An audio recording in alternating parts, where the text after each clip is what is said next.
Hello everybody, Flamin' Shark back with another video, and today it is time that we finish Season 1 of Scooby-Doo Mystery Incorporated. When this video goes up, we will officially be halfway through the series. And reveals have been happening as of late. We've been given even less reason to trust Mayor Jones. We learned who Ricky, we learned that Mr. E is Ricky. We learned about the fact that the mayor had the second planispheric disc, whatever the fuck that means. Of course, making it sound like a combination of planet and atmospheric. A lot of spherics, but that's just what comes to mind. Plain spheric. And Pericles got the disc that the mayor had by kind of essentially haunting the mayor, and it was kind of a weird situation because Mystery Incorporated figured out that it was Pericles, but also Pericles still kind of won in the end. So, like, who's really the winner here? We're 3 episodes to the finale. I don't know if I'm expecting every episode to be insane. I'm kind of expecting maybe the first episode to be a relatively normal episode, but the title has me slightly unsure about that. This episode's called Dead Justice, which could very easily be a normal Scooby-Doo episode or a very plot-heavy Scooby-Doo episode. I'm assuming the final 2... I mean, we know 26 is going to be crazy. I'm kind of assuming the final 2 are going to possibly even be a loose 2-parter. I wouldn't be surprised.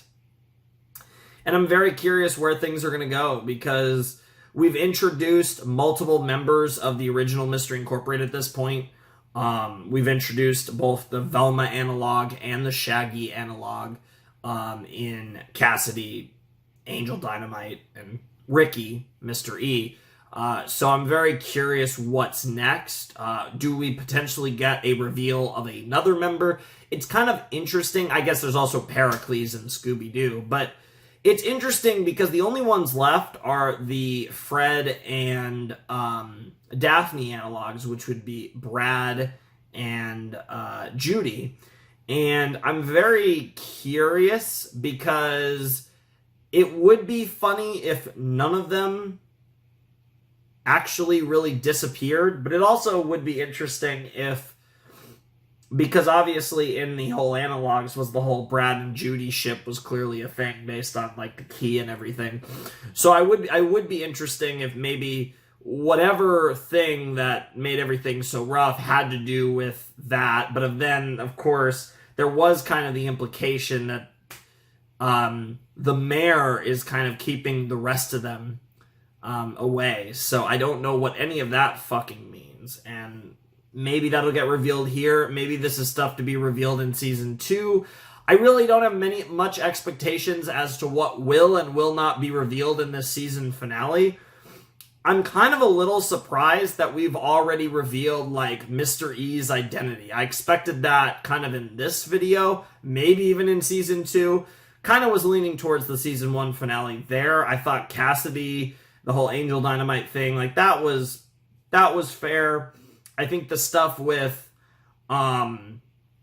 the mayor and Pericles and all that was fair. The one thing that surprised me is that the cat's already out of the bag in regards to who Mr. E is, and that obviously certainly sets up that interesting dynamic between Ricky and Pericles that obviously will play into wherever we're going to go with this, and obviously how that parallels Scooby and Shaggy. Of course, the difference being that Scooby is clearly man's best friend because he's a dog, and also, isn't a fucking super mega million IQ gigabrain like Pericles. But I don't know. I'm kind of expecting Dead Justice to be an episode just kind of chilling, and then the last 2 to be crazy, but they could all be crazy.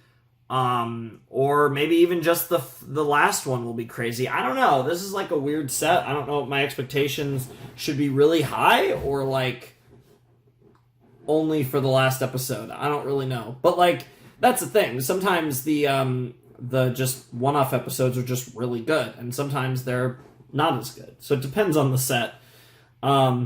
This show definitely has some turbulence in quality, but it's always at least decent.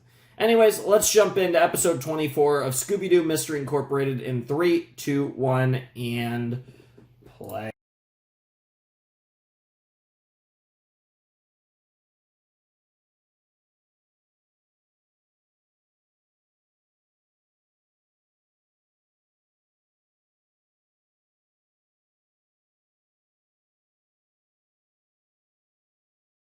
Whatever you say. What the fuck, Fred? Yo, what the fuck, this guy? That guy has to be a reference of some kind. He's just too specific of a design, I feel like. What the fuck just happened? I was like, I got that the joke was a marriage proposal, and then she said, "Are you asking me to marry you?" What the fuck? Based? What the hell? I mean, it's a complicated situation, but I would just definitely say that if you're, I'm very much of the belief that you shouldn't get married too young, especially if you want the marriage to last, and you also, should definitely, I don't even know what I'm saying. Obviously, yeah, like, I guess the intent to marry is fine, but I would definitely put that off for years for various reasons. Not even just purely like to be sure that you really want to do it, but even just from like a just a logistical standpoint. There's a lot of reasons why I wouldn't rush into that. But I mean, who cares? It's a fictional story. Bays? That was, I don't want to say out of nowhere. I just feel like that felt like a very powerful step in their relationship to essentially, for lack of a better term, get engaged, basically. That's fucking wild. Holy shit. And we got to see Daphne and Fred making out, too, which was pretty cool. But, wow. That was just like, that kind of took me off guard, and now I'm like, that's kind of stuck in my head, and I want to talk about what was actually a very solid episode of Scooby-Doo. I really liked Dead Justice. It was a good villain, and I don't know why I didn't even really ever consider the bro as the guy. Like, it makes a lot. He was literally the only other person that made sense at that point, but you know, sometimes I just miss the obvious, and then most of the times I see it, but sometimes I'm just being dumb, and this was one of those cases where I was just being dumb. It's literally like conservation of characters. But yeah, I did really enjoy that episode. I think the focus on Stone was cool. I like how by the end of the episode, the dynamic and the relationship between Sheriff Stone and Mystery Inc. has improved. And now there's a bit more of mutual respect, or certainly at least respect from the sheriff towards the kids, because he, you know, while he doesn't enjoy that they do this sleuthing and they, you know, in his mind, you know, get in the way in various forms, in the end, without their sleuthing, he would be out of a job, the job that he loves so much that he was quite literally named for. So obviously he has a lot of appreciation towards Mystery Inc. for helping him get his job back, and that's fucking sick. I like that dynamic, especially given that there's so many ways that we could go with Fred's father, that, you know, there could be a moment where he turns on the mayor and sides with the kid. Like, there's so many really interesting plot points that they could do in the future, and so it's good to see Stone's relationship with Mystery Inc. grow, because that could lead to a really cool moment for his character, potentially a big choice where he has to either stick with the mayor knowing that the mayor is doing bad things, as he might find out later, or a situation where he goes with the kids, because it's like, fuck you, you know? You're not who I thought you were, right? In a similar vein with Fred, we have a similar situation where Fred might have that choice as well. So it's really interesting how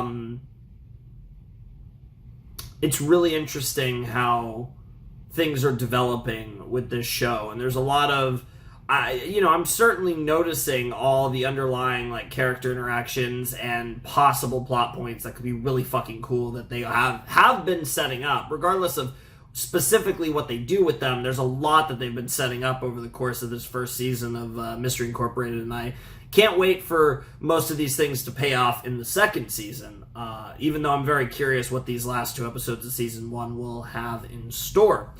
So anyways, really enjoyed that episode, really enjoyed the dynamic with Dead Justice. I thought it was a cool concept. There were a few really ridiculous things, but it was still really fun. And I really enjoyed the focus on the sheriff. I thought that was really cool. The sheriff named Sheriff, apparently. I thought that it was funny that his little ass mom comes out with a fucking big ass fucking 2-barrel and just like about to fuck some bitches up. Like, that was funny as fuck. That was such an American thing. Like, what the fuck? Holy shit. And not even like, I almost want to say, and like specific parts of America, like Crystal Cove definitely would be like, that's the type of America where that actually feels like viable.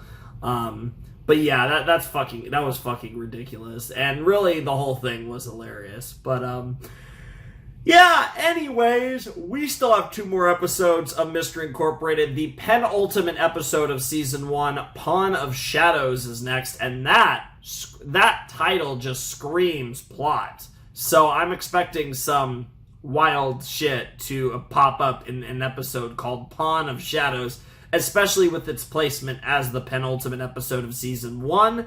So, without any further ado, let's jump into season 1, episode 25 of Scooby-Doo Mystery Inc.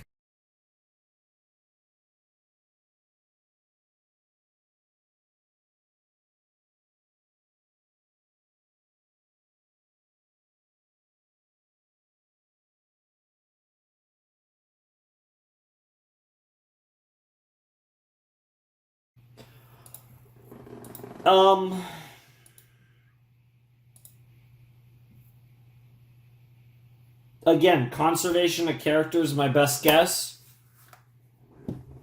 Oh man, but Daddy's such a pussy. I struggle to imagine it. Right? Because it's like, if you assume it's a male, I mean, because obviously the voice sounds like a male fucking demonic thing, but voice changers and all, it could easily be a girl, but there's no signs of that. If you assume it's a male, the only 2 people that we've met in this entire series that feel viable at this point, now again, we're in season 1. We're only halfway through the show. So as we learn more things, it could absolutely be someone that I'm not thinking of. But the only 2 people that even feel viable right now are Fred's dad, and that seems like a very unlikely. And, I mean, it can't be Brad. It can't be anyone. It can't be any member of the original Mystery Incorporated. Literally the only character that I feel like even remotely fits the bill at this point would be Fred's dad. And that at least kind of lines up if he knew about this all along, and he's playing this kind of long game where he's trying to make sure nobody else finds this treasure so it could be all his, and that's what this is about. I don't know. Like, I don't think we've gotten any indication that the mayor is that fucking evil, though. That he would, like, threaten the lives of everyone's families and, like, that type of shit. But, like, whoever it is, we've had no indication that they're that insane. Because, like, I'm just looking at the characters, and I'm looking at my list of characters. There's no one else. Like, unless the plot twist is somehow going to be that it's, like, Ed, and there's some crazy backstory there. None of the other characters are old enough. It's got to be a character that was at least... But no, I mean, even... God, would even... I don't know. That's so weird. I'm like running through the list. I don't see a character that really makes sense. So who fucking knows? And it looks like, yeah, last episode is all Fear the Freak. So I wasn't sure, but I did get what I expected. The last 2 episodes were kind of a 2-parter of sorts. This is actually exactly what I expected. Episode 24 kind of being its own thing. Good character development with Sheriff, and then 25 and 26 being very plot-heavy episodes. Dude, Angel's in such a unique spot in the show. I'm so excited for what they do with her character. Mystery's fucking nuts. That's the thing, right? It's like, who do you trust more, Pericles or Mr. E? I mean, the answer is you should trust no one, right? In a mystery story, that's like rule number 1 of a mystery story like this. Trust no one. And that's the meme, right? We can't trust Fred Sr. We can't trust Pericles. We can't trust Mr. E. Weirdly enough, Pericles seems like the most trustworthy. And that's horrifying, because he's literally like an evil supervillain stereotype in reverse. Instead of being the pet sidekick is the villain. But it's like still the stereotype of the pet.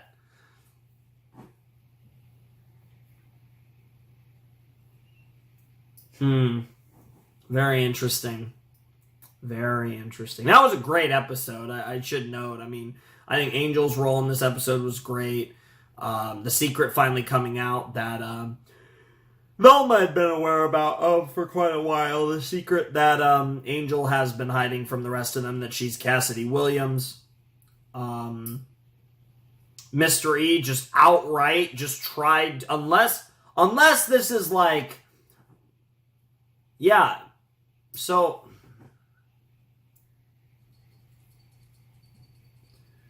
Pericles needs them alive. 6.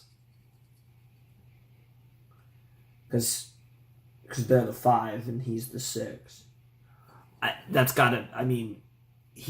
Pericles needs the rest of them because it's 6 pieces. And I'm sure in shows like this, it's symbolic. The 6 pieces probably represent 6 people as well.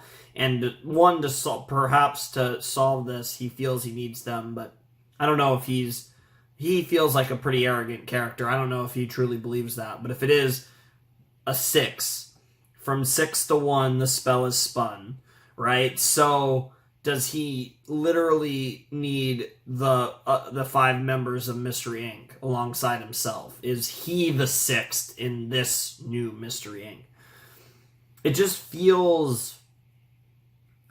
The entire time I've just felt like Pericles is on the quote-unquote right side of this, even though obviously all of them are fucking doing crazy shit. This entire time I've just felt like Pericles feels like the lesser of 2 evils. I'm not even saying he is or isn't evil. He just feels like the lesser of 2 evils, and he's just been fucked by like a massive conspiracy of sorts. It's really interesting. I'm so curious how this is all going to pan out. Like, they've done a really good job in this first half of the show of really getting me invested in where the story is going in the long run. I think that's probably the biggest praise I could give this show, is I'm invested in where it's going. I think they've done a really good job of building that up. And with the next episode, All Fear the Freak, this shit's going to be crazy given how they built up the end of the episode. I don't like how generic the name The Freak is. I feel like they could have come up with something a lot cooler for what they're essentially have set up at this point to be the villain of the series. I mean, Mystery is looking like a fair bit of a villain in his own right, but this is the villain. This is the motherfucker. This is The Freak. Like, I feel like The Freak could have had a better name than The Freak, but, nitpicking and all that. Anyways, I'm hyped, so let's just jump in to the Season 1 finale of Scooby-Doo Mystery Incorporated.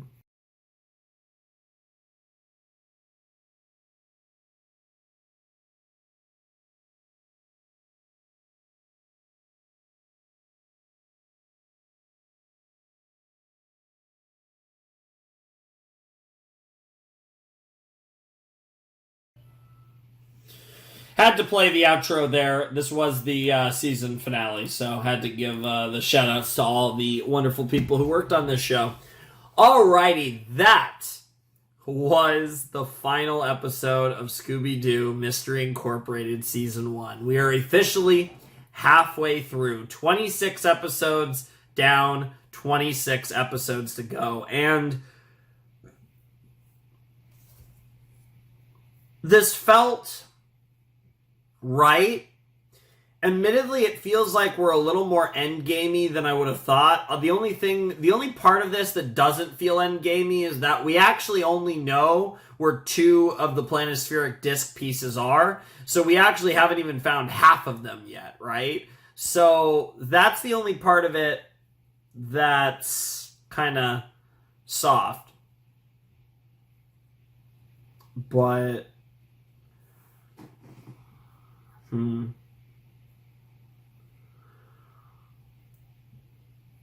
I really like the acknowledgement of the parents in this series. I think it made there was enough acknowledgement of each of their respective parents that it made the moments in the moments in this episode, especially those final moments, feel more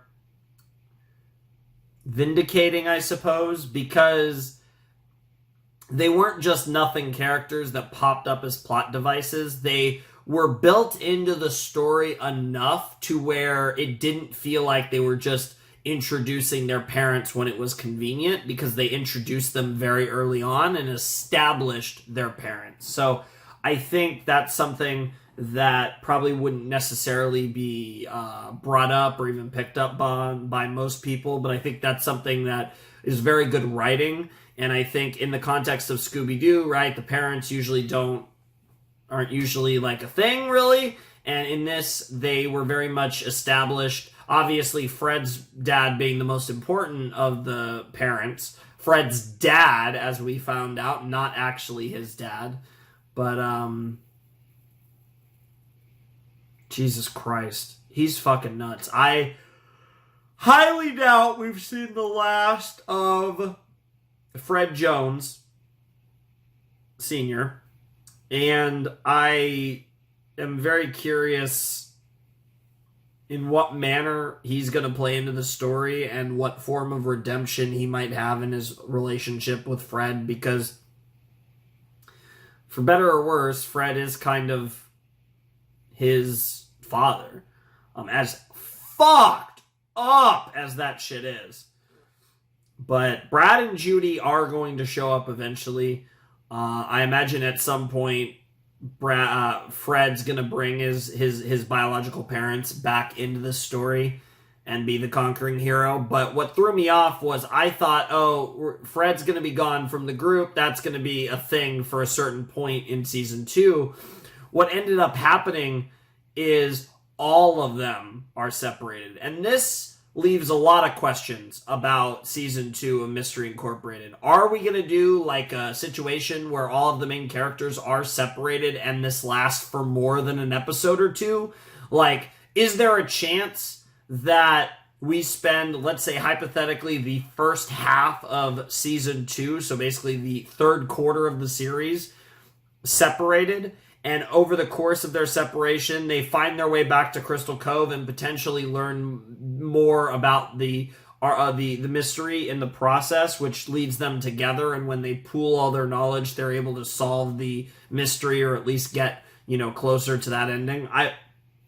There's so many interesting avenues that this story can explore with them separated, and I don't know if it's going to be like a 1 to 2 episode thing where they start off separated, we do like a cool 2-parter, and then by the end of it they're all back in Crystal Cove and together, or if this is going to be extended for 6, 7 episodes, 10 episodes, even 13 episodes of them all on their own individual stories. And how do you structure Scooby-Doo episodes like that? Or are we at a point in the story where the show is no longer Scooby-Doo and it's just an overarching mystery show focused on one grand mystery? Are they going to go that deep in where it's more of a story focused, we keep the deep character focus, but we just turn into a story about this one ongoing plot line?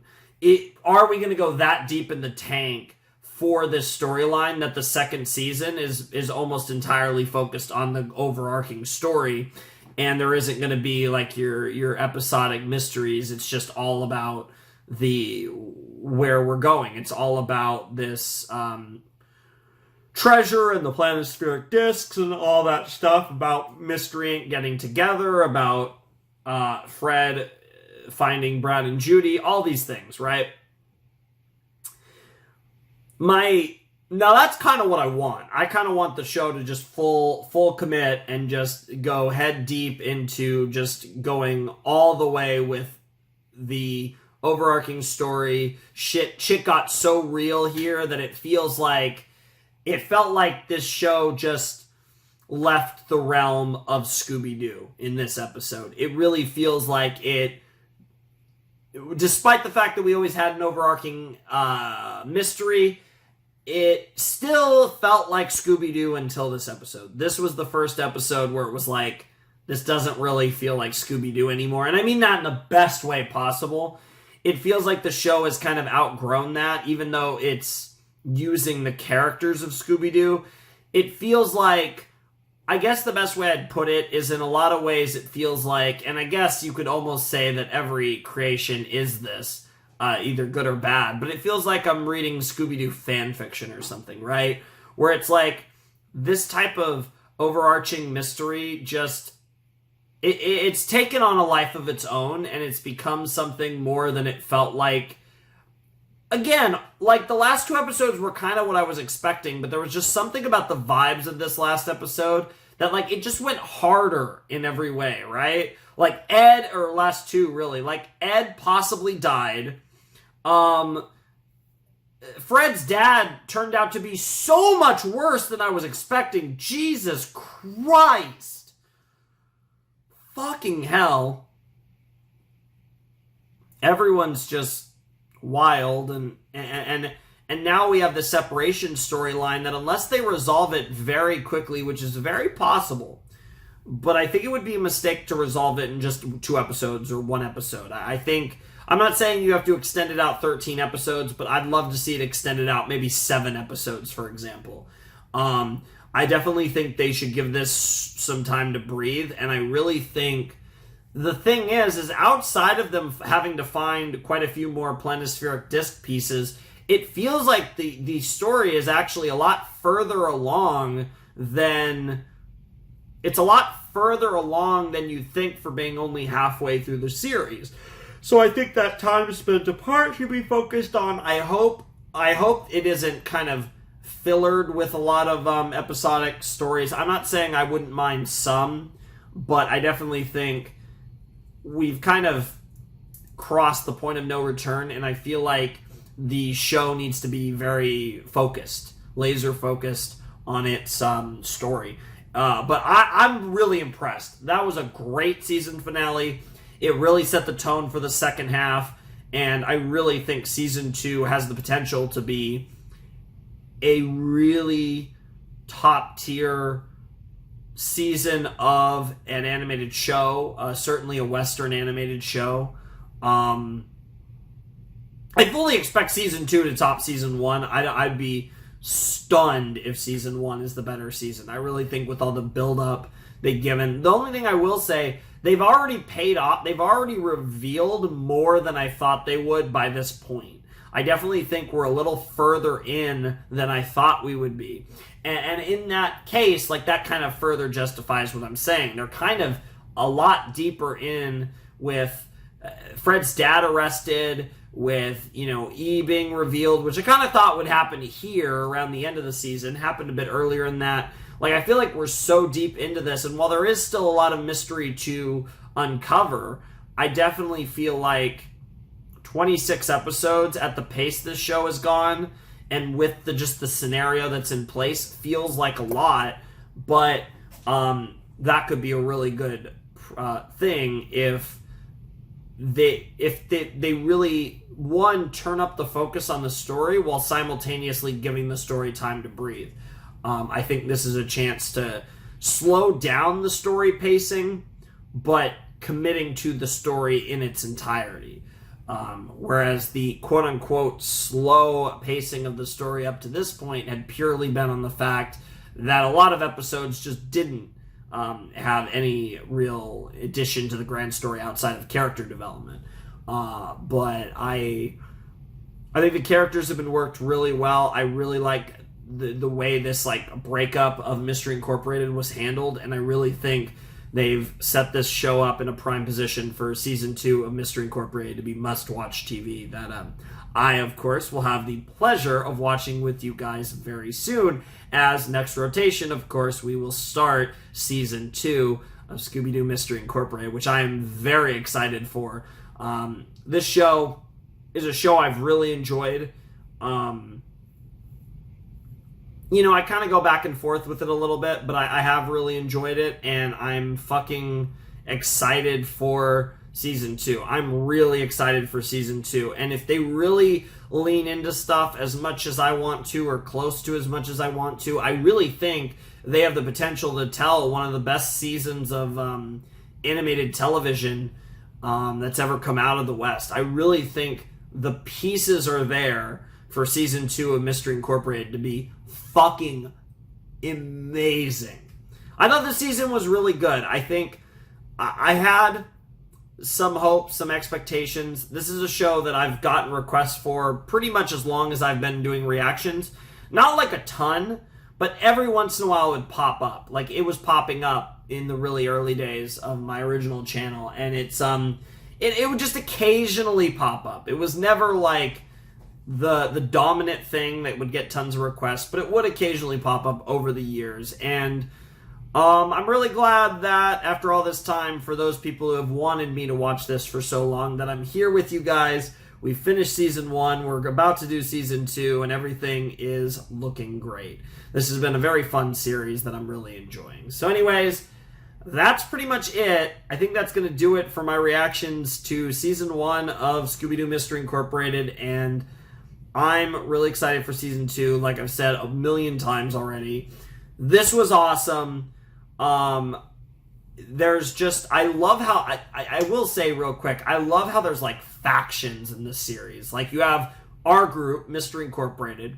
You have fucking Mr. E's group, which is nebulous as to whether Angel's in it. You got Pericles, who's just on his own shit. You got fucking Fred Sr., who's on his own shit. Like, you got all these different factions, and it's just fucking great. I love that. I love, like, just these multiple, not just like a heroic, like a protagonist and antagonist, but instead we have, like, a bunch of different groups who are all either after the same thing or in some cases after totally different things. In this case, they're basically all after the same thing in one form or another. But I just love that in stories when you have, like, these different factions and groups, and it's not just two sides necessarily. I think that's something that's always cool in a series when there's more than two sides. But anyways, really fun stuff. I've really enjoyed this, and I'm excited for season 2. So hopefully we'll get to that fairly soon. Hopefully it'll be a lot quicker than this video was compared to the last Scooby-Doo video, because I've been really absent on the channel lately, and hopefully that changes in the last month of the year, pretty much, and into 2023. I don't know. There might be something that takes me away for like a week or so, but I think other than that, and that's only a maybe at this point. And other than that, I feel like I'm going to be pretty consistent. But you guys know, you never know with me. But hopefully we can get back in the swing of things. So looking forward to that. Because I'm actually recording this before. I'm probably about to record like Vinland or something. I'm not entirely sure. But whatever the case may be, that was really fun. So anyways, Flamin' Shark signing out. Hope you guys have a wonderful, fantastical day. And I'll see you next time with another video. Thanks for watching. Peace.